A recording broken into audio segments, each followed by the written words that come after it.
Welcome to Midlife Moves, where we're figuring out this whole midlife thing one day, one workout, and one what the hell just happened moment at a time.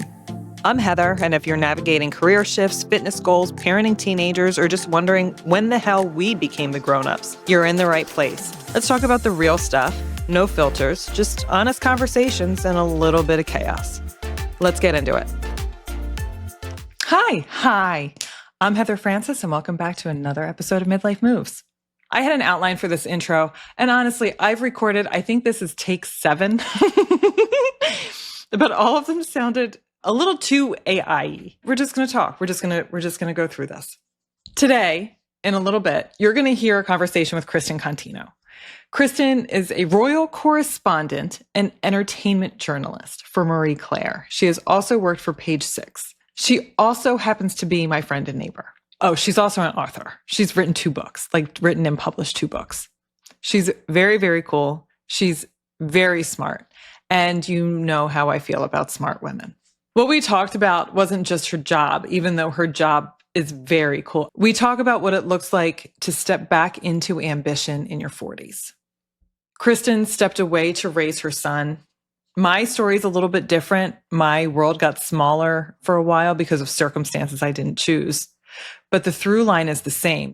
Sometimes we just step back in after a pause, right? There's a million reasons women fall out of their career path in their 30s and 40s.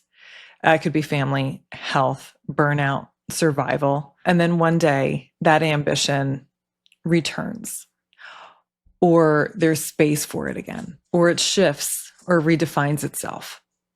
Stepping into that something new in your 40s is different than it was in your 20s. You know more. You care less about certain things, and you're very aware that time matters. This episode isn't just about career. It's about identity. It's about confidence.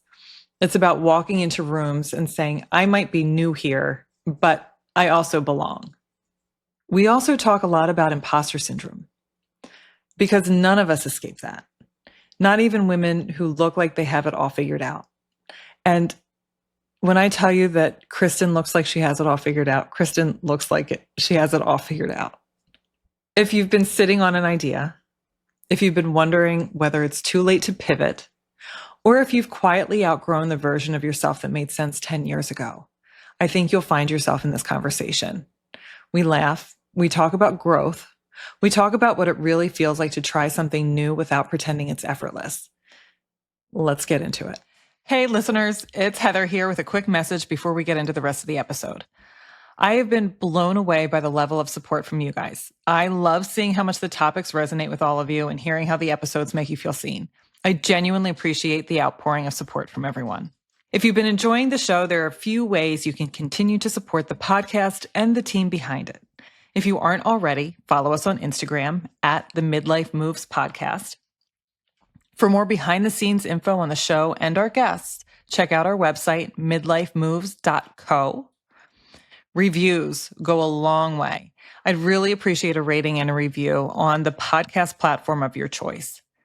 And finally, check out the merch store. It's a fantastic way to rep the podcast and help support the team that makes these episodes possible.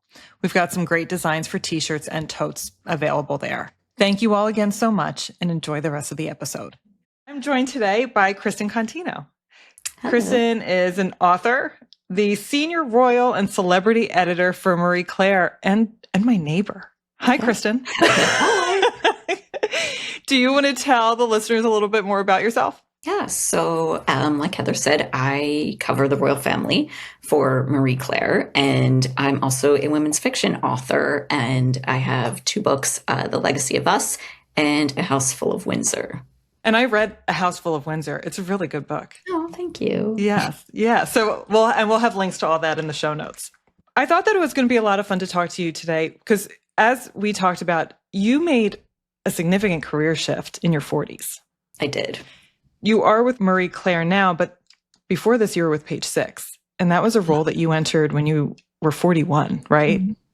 So that pushes back on the idea that career moves need to be made earlier. It kind of just, it goes into all of our conversations about reinvention and, the second half of life and growing into our capabilities and all these other things.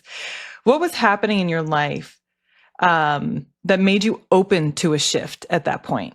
So just so everybody knows, our sons are the same age, 13.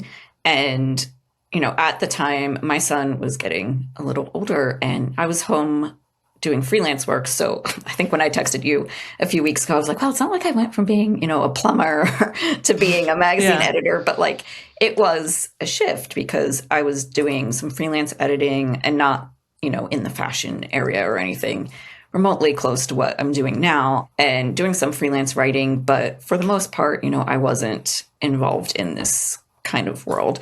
And I was also, doing stuff with my son, like taking him places and doing the, homeroom mom thing and library mom and that kind of thing, juggling that. And I think when he, started to get older, I was like, okay, this is a time where I can kind of shift into more of a traditional role. Like when I worked at Page Six, I was working there part-time. So I was like, this is great because I can leave at 2, pick him up from school, do the whole thing. And then, after I was there for a few years, this opportunity came up at Marie Claire. And I thought, well, now he's in middle school. Like I can put him on the bus. I don't need to be there doing this like pick up drop off thing every day. Like I felt like I was kind of in a different place.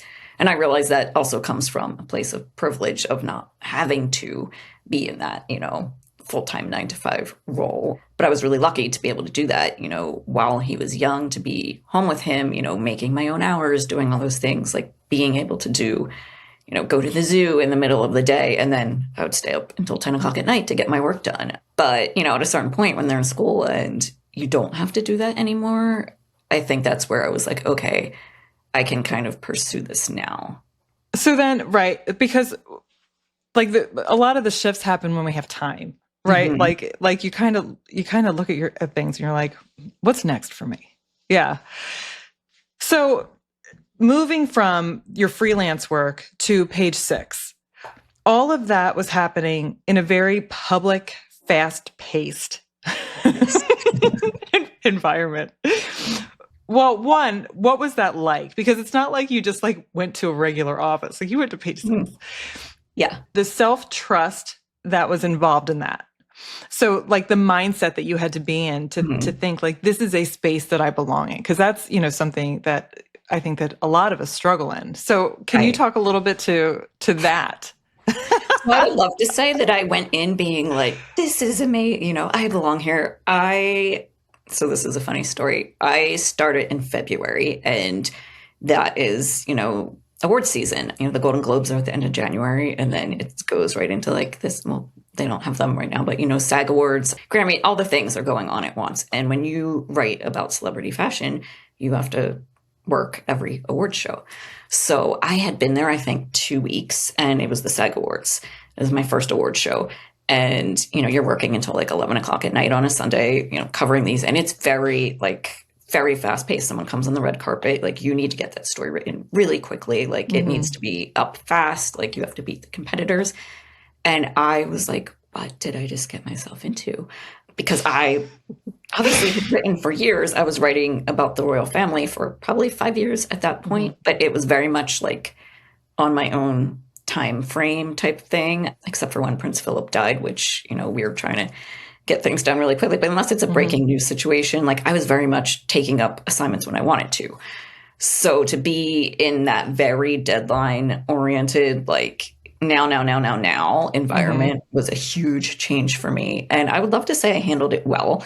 I think on the outside, everybody think I handled it well, but yeah, I broke out in hives during the SAG Awards.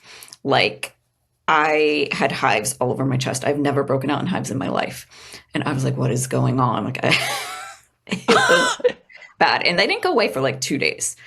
But after that, then you get used to it. And then you're like, I could do this. I have my cat on me and I'm like eating pizza and whatever. Yeah. And like, it's second nature, but until it's second nature, it's not. And that was a really big transition for me, just from, I think, being able to kind of do whatever I want, for lack of a better term, which like I made my own hours. Like I said, I would sometimes do my work at 10 o'clock at night if I felt like it. And then it was just like, you have to do this right now. Yeah, that was a shift, but it worked out, obviously. Well, especially because like what you do, like writing is creative. Like whether you have like a specific thing that you're writing about or not, like writing is creative. And like if you're under that, like I know how I feel when I'm under pressure. That's when I'm like the worst. Like that's when you don't want to be like working with me because I'm questioning everything. I'm questioning everything I'm doing. And I'm like, is this accurate? Is this, and then I make it so much harder than it needs to be. Did you deal with any of that? No, you couldn't because you had to get it out. Yeah, you don't have time. You to don't have deal with time. that. No. And I mean, I think now I look back and I was like, why did I think that was so hard? But of course I thought it was hard because it was new. It was new. Sure. Yeah. So I think, we have to give each other grace with our, roles when you're shifting into something new. Like it's not going to, I have a friend who just started a new job not too long ago. And I was like, of course you're stressed out. Like, of course you don't get it. Like you're new and you can't sit there and beat yourself up that you don't understand how to do this specific process or whatever. You've never done it before. And I'm like, next year at this time, you'll look back and be like, why did I think that was so hard? And, a few months into it, she was like, you're right. Like, I know how to do this now. And, it's fine, but it's not fine at first. No. Were you able to keep that perspective for yourself? Eventually, yes. But yeah. I'll say no. At first, I was like, how am I going to do this? Yeah. Why did I do this? Mm-hmm. Yeah. We never think like that for ourselves. We could always see it very clearly for everyone else. I give great advice. I don't always follow it for myself. I don't either. I don't think anyone does. You have a very cool job. I do. Like objectively. Like, but all of your, like, even like the books that you wrote, like you have had a very cool career path, and like part of that is like the fascination of like, it's a creative career path, right? Like this is your passion. Like the royal family is your passion, writing is your passion. So like mixing those together is very cool for you personally. But for us, it's like, oh, you get to report on the royal family. What does it mean? Like, can you explain what that actually, like what your job actually consists of day to day? So I guess a day in the life, I mean, it's different every day, obviously, because my job is very news centric. So whatever is going on that day, it's wildly different every day. But, in the morning, it's more kind of going through social media, going through other news outlets and being like, what happened while I was asleep? Because in the UK, they're time difference. 6 hours. Yeah. So, and I also cover other royal families like European, Spain, Denmark, all the places. Norway has a whole lot going on right now. Oh, really? So, yeah, they're in a big crisis. So there's so many things. It's not just, the British royal family. It's everybody. Mm-hmm. So it's really catching up on what's going on. Is anything new? Do I have any, press releases in my inbox? Are there any events coming up? I try to keep a schedule of, when there's appearances and things like that. So I know what time to look for photos to come out and that sort of thing. And then every morning, I gather pitches of what I'm going to write about. And then I have a plan for the day. I would love to say that happens, smoothly every day. Sometimes it does, sometimes it doesn't, because things come up in the middle of the day. And, someone might announce Prince Andrew isn't a prince anymore. And you're like, okay, abandon everything. Yeah. Yeah. So what is that like? Like, and I've wondered that also because like we do work on such different timetables. So you do. So I guess it's just right. What happened while you were asleep, right? You just, it's just checking. Yeah. And then kind of making a plan for the day and realizing that like it probably will change at some point. Sometimes they do surprise appearances that they don't even let the press know about. So, out of nowhere, you're like, wait, Kate said this thing. I didn't know she was doing anything today. And you have to regroup and switch focus. Yeah. Do you have a favorite family? I know what yours is, but do you have like a favorite family to follow? I mean, the British royals would be, my favorite just because they're the most prevalent. The Swedish royal family, I would say, was my second favorite. I really like them a lot. They're very down to earth and just seem very cool and kind of more laid back. Oh, that's nice. Mostly unproblematic, which is good. Which, considering I didn't even consider there were other royal families. Yeah. Just, like we hear royal family and just go to the British. Yeah, there's a lot. So it's, not just like lasering on one. It's keeping tabs on a lot All of going them. on. Yeah. Mm-hmm. You spend a lot of time analyzing public narratives around women, especially Mm-hmm. royal women, where perception is everything. Has doing this work changed how you think about being seen or judged in your own life, especially as we're aging? You and I are the same age. Like, where you Mm-hmm. and I are the same age. Yeah. That's an interesting question. I think so, yes. In particular, the narratives that are around Meghan and Kate and this whole it's like you can't do anything right. Like no matter what either, and they're, both obviously very different, but like Yeah. they're both in the same position where you're judged. Every single thing you do is judged. And more so, I think Meghan because of race. And, it's hard. I remember thinking, after I had met her a couple of years ago, like how do you do that? Like, how do you do this every day, knowing like no matter what you do, you're going to be criticized, and there's going to be people who love it, there's going to be people who hate it, but like Yeah. the haters always seem to be louder on social media, as you know. And I don't know how you kind of come to terms with the fact that everything you do is analyzed to that degree. I think you have to have a really, really strong just sense of self to get through that.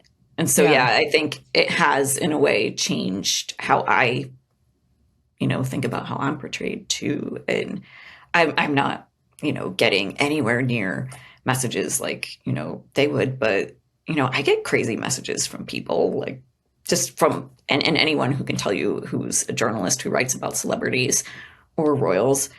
It's like you get hate messages from fans. No matter what you say, something is wrong. And it's not all the time. I mean, I'm lucky that I'm not, some of the people in the UK, they're much more like forward facing. So they get a lot more of that, but it's scary sometimes. And I can't imagine being in that position when I get like, this much of that compared to what they would get. So yeah, it's hard.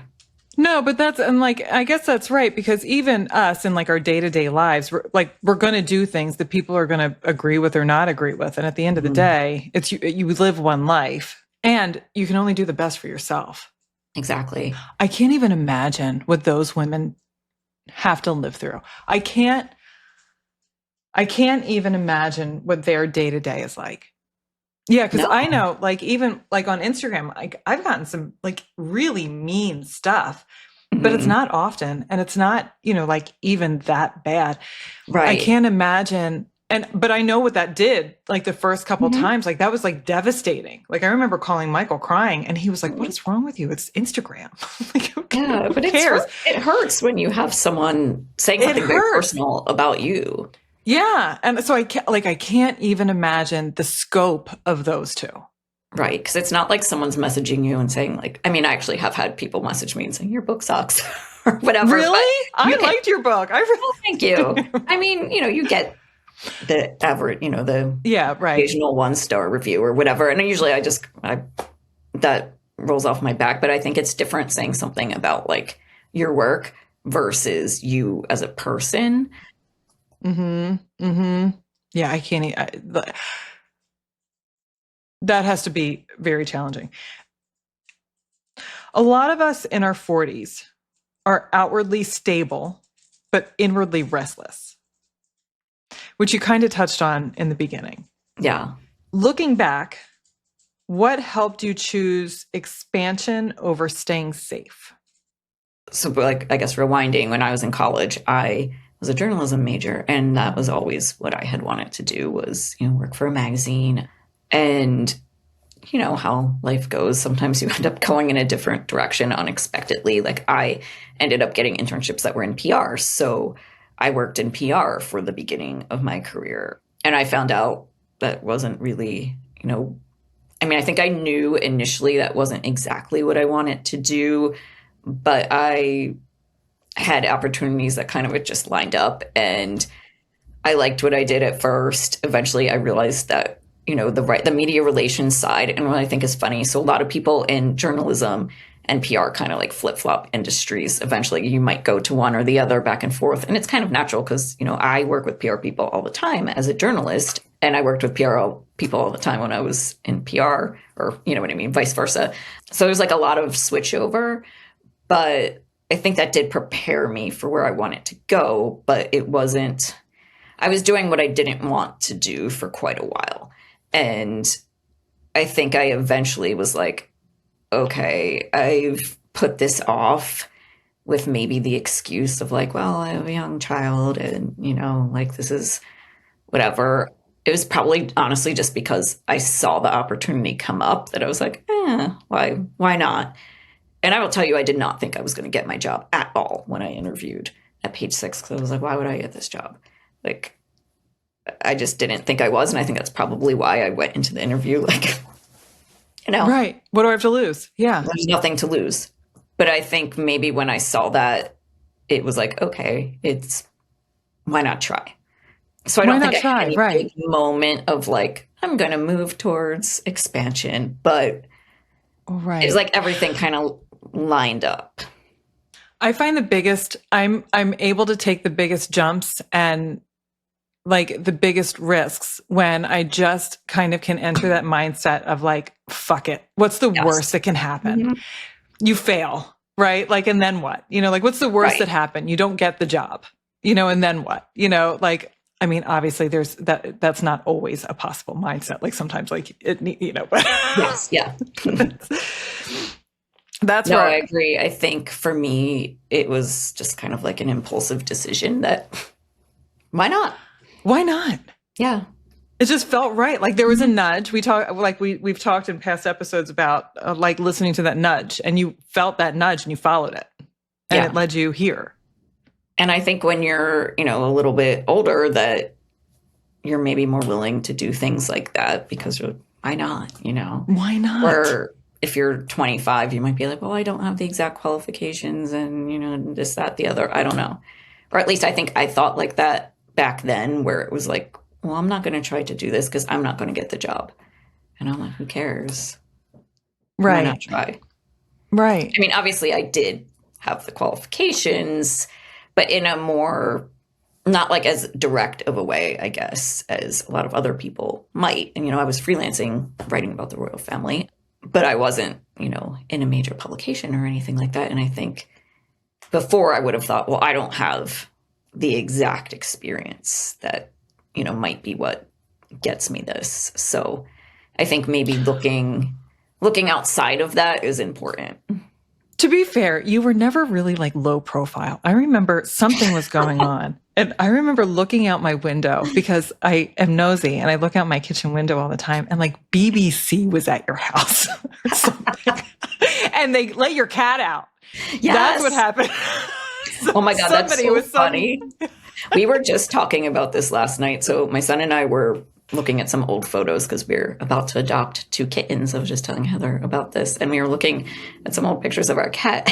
And there was one of me with these 2, the camera guy and this other guy. And Alex was like, who is that? And I was like, well... And I'm telling him the story because he was at school. Like he was really little when that happened.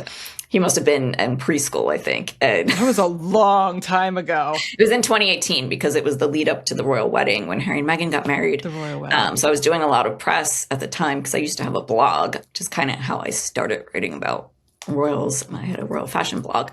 And so I was doing a lot of interviews because I was going over for that. And yeah, these guys...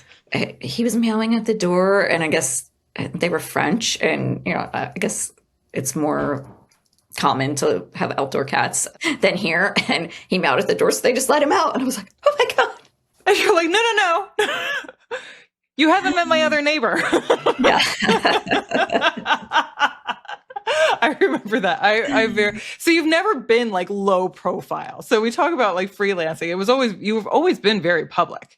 Yeah. Like public facing. That is true.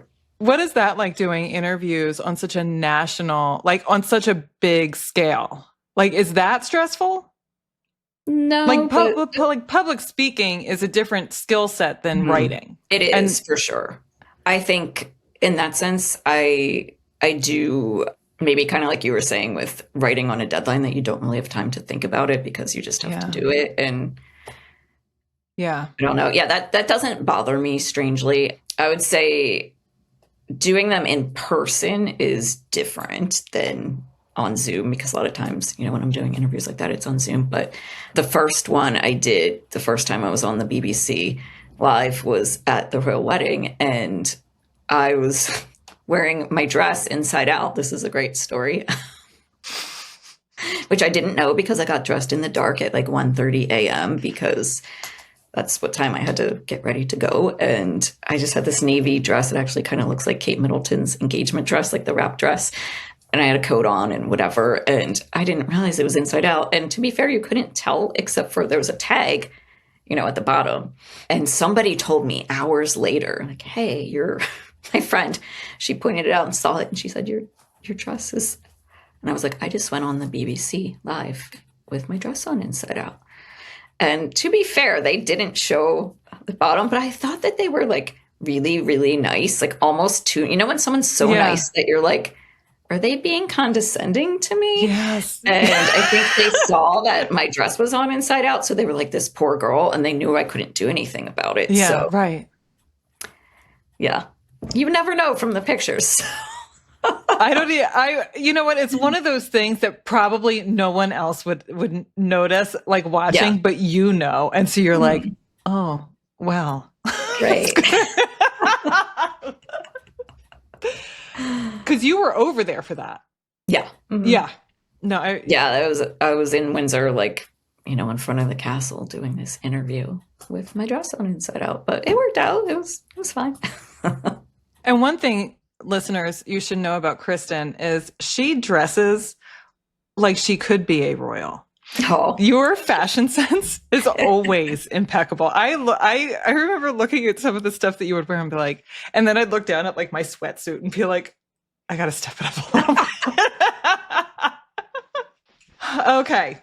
So there's a lot of women listening who are in our age group, right? Mm-hmm. Like this is primarily who listens to the show. And some of them may feel like they have missed a window to pursue a career that she wants to be in, creatively or professionally. What would you tell those women, and what do you want them to understand about timing and reinvention? Even though, like you said, like you didn't go from like plumber to page 6, but it was still a shift. It was still a reinvention. What would you say to the woman who was in your shoes 5 years ago? I would say that you should just, like you were saying, say, F it and try, because what do you have to lose? But also, I think, my mom, I was in college and she worked retail like my whole life, and she went back to school to become a nurse, and I'm pretty sure she was 40 when she went back, and that was more, plumber to page 6, if we're calling it that's that. Substantial. That was a huge change. And I don't think, I have friends who are a little bit younger than me are like, oh, I missed out on doing whatever I wanted to do. And I'm like, you didn't, it's not, you're 37 or whatever. It's not too late. I think people, especially when they're moms, get into that mind space where it's like, well, I have kids now and I just, the ship has sailed. But I don't think that's true. Like so many people go back to school. You don't even have to go back to school, but the example of going back to school. Yeah. It's reinvention. Yeah. Like, why not try it? And if it doesn't work out, it doesn't work out. But I think it's much worse to have that regret of, your whole life. Like, why didn't I try this? I know my grandmother was a really talented artist, and she just, she never pursued that, and her family didn't have money to send her to art school or do anything like that. And, I have a couple pictures on my wall behind me that she drew, and I think she always regretted that she didn't try to do something with it. So yeah, don't live with regret. Yeah. I mean, cause I I think like society often tells us like we're, like once we hit our 40s, like we're old and like all the jokes about like you start creaking and like our bodies start once, we go into like perimenopause and everything just starts going to shit. Which to an extent, like it's harder. Like it's definitely like it is, physically it starts to get harder. But I also look at my mom who's 70, who's talking about going back to school for her doctorate. Oh my gosh. Like we have a whole second half without worrying about little kids. Mm-hmm. Right. Like to ourselves. And I think that, like we're limiting ourselves when we say we've missed that window. Exactly. And then it's like, your kids go off to college and then what? And then what? You just like resign yourself to live this life for another 20, 30, 40 years? It's a long time. It is, yeah. I love your story. I love it. I love your job. I think your job is the coolest job in the world. No. And I have one more question for you that was not on my list that I sent you. Okay. And it's just very simply, what makes you feel confident? Oh, that's a hard one. Very simply, that's all. Yeah. I think you mean in general or just in general? Yeah, no, in general. I would say, I do feel more confident, I think, when I am kind of, dressed as like you were talking about dressing like a royal, but I feel like that's kind of armor in a way. But I think, if I'm sitting there in my the other day, I had a Mickey Mouse sweatshirt on and like just looked like crap. And Alex was like, "Oh, you're coming to this school thing tonight, right?" And I was like, "What school thing?" I was not like in any sort of public presentation, mindset at that point. And I was like, well, I'm going to have to drop you off and go home because and for me, and I think like I was kind of raised that way too, where it was like, you're going to a thing, like you're looking presentable, you're looking your best, whatever. And for me, like, I don't feel confident if I'm not outwardly like that. And maybe that's bad in a way, but my earrings I have on now are ones that Princess Kate has. And like, when you have those little things on you, it kind of like makes you feel more powerful, I think. Yeah, I think that that's right. I like that because it's the same thing. Like dress to be the person you want to be. Mm-hmm. I don't always do that. I wear a lot of sweatsuits, but I don't leave the house like ever. Yeah. So. I know if I'm not leaving the house a lot. Well, actually, that's a lie. Sometimes I wear dresses sitting in my house. You wear dresses all the time. I do. And I love that. I love that you do that because that's what makes you feel good. Yeah. But I do wear sweatshirts and leggings in the winter a lot. So like, there's a balance, but it's like -11 here. Yeah, it is really bad right now. It's like the tundra. It's not great. It's not good. No. Kristin, if the listeners want to find you, how can they find you? So I'm on Instagram. I would say that's the best place to find me. I'm Royally Kristin C. And then my website is my name.com, KristinContino.com. Although I don't update it that much, so you might not want to find me through my website, but that's what it is. And we'll have all of that listed in show notes. So you guys can find her easily. And Kristin, thank you so much for agreeing to do this with me today. This was fun. Thank you. This was so fun. All right, guys, until next time. That's it for this episode. If you had fun, learned something, or just feel a little less alone in the chaos, make sure to hit subscribe so you don't miss what's next. And if you want to keep the conversation going, come find me on Instagram @HeatherMoves_, because midlife is way more fun when we do it together. Until next time, keep moving forward, or at least keep moving. See ya.